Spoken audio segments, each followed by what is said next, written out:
Hello, I'm back. After being so rudely interrupted, I thought we'd just get on with it. So, I had been telling you about my trip down to Kent. We'd been to Folkestone. I just got to tell you about Whitstable. But after leaving Whitstable, we went to Herne Bay. And I went to a shop called B-Side the Seaside. Good pun. Which was a really nice shop. A lot of second-hand stuff, singles, CDs. Anyway, I'll show you what I've got in my bag. So, first things first. What have we got? I'll get the bag open. Okay, first things is Meal Ticket. This is called Three Times a Day. And Meal Ticket, this is their second album. This Meal Ticket are a UK country rock group. This album has sort of a bit of the sort of more singer-songwritery kind of stuff that people like Jackson Browne will be doing later on. So it's not straight-ahead country rock like, I don't know, the Eagles or someone like that. Not that they did either, but yeah, it's not Poco or something else like that. But they were part of the pub rock scene. So they played around. This is their second album. What date of this is it? It's 77. So this is their second album.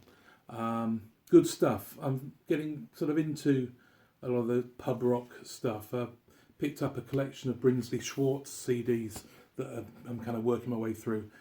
Meal Ticket, another one that I think I want to try and find their other stuff. What else is there? Okay, this is called Homespun, and it's by Richard or Richie Supa, S-U-P-A, Supa. I like these ones that have the kind of the import thing that had to be paid because these weren't released in the UK, so they had to be imported. There's got a 10p excess charge to be paid. Anyway, so this is a kind of folk rock, country rock record. He would later be involved with Aerosmith and would take over from Joe Perry when he left the band in '78 for a while. He would also be quite good friends with Bon Jovi and specifically Richie Sambora, and he wrote almost all of Richie's second album. So I'm glad to find that this is I think his second album from 1973. I think this is. Sorry, there's some people walking past. Can't see. Here we go on the label. No, 72.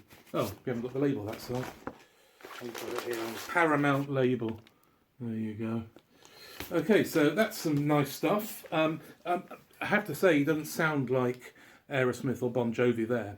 It's much more of that sort of country rock, folk rock type of thing. Okay, what else do we have? We've got Wet Willie.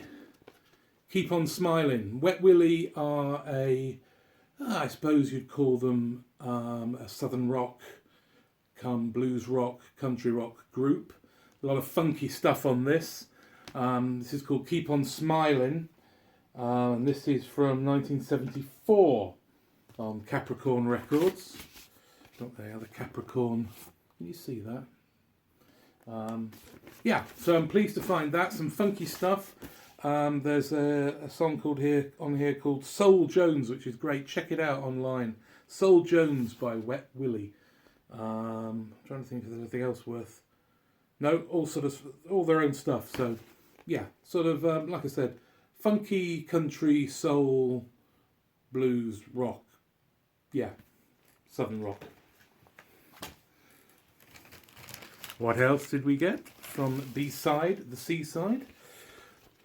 Pure Prairie League. I think this is their first album. I get very confused. I've shown one of these before.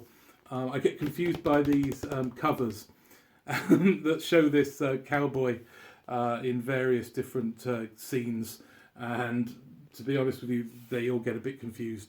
But this is I think it's got You're Between Me on it, which is probably their best known song, Pure Prairie League, on the RCA label, and this is from 1975, which I think is a repress date rather than the original.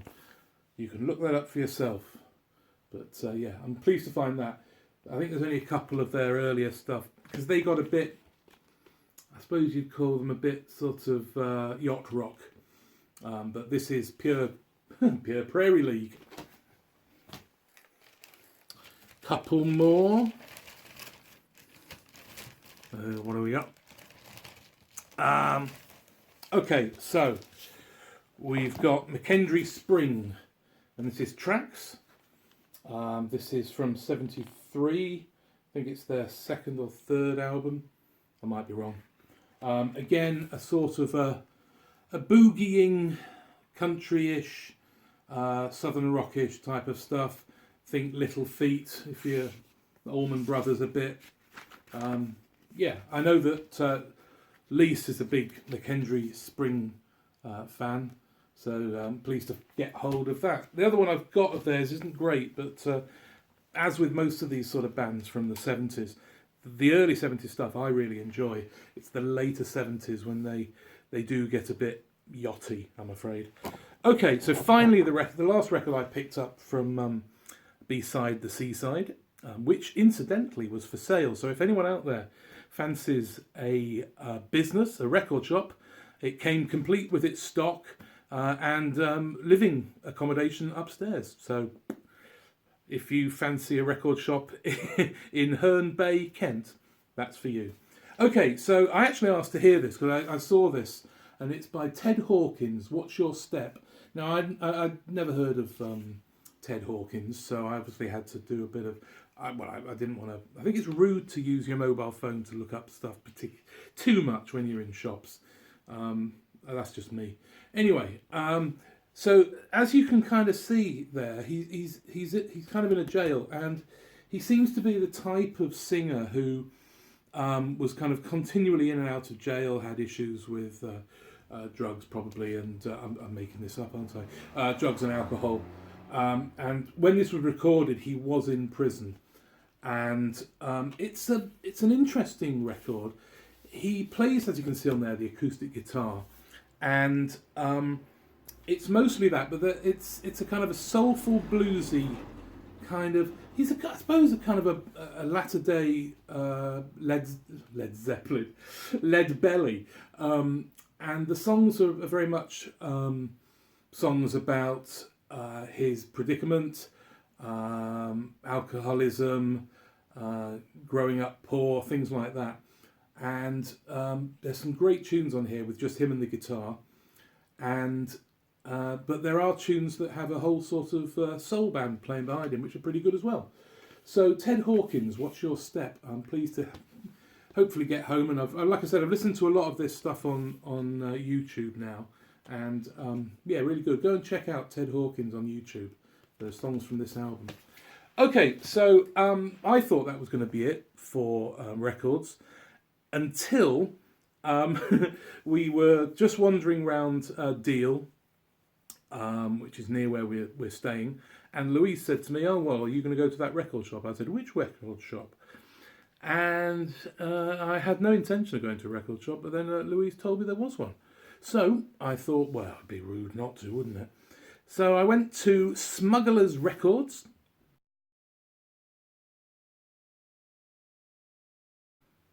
and it was really nice. It was a kind of a coffee shop, bar, come record shop, and a lot of new stuff, a little bit of second hand, nothing I particularly liked, but they had a great big collection of new sort of world music releases, and I couldn't resist picking up this one.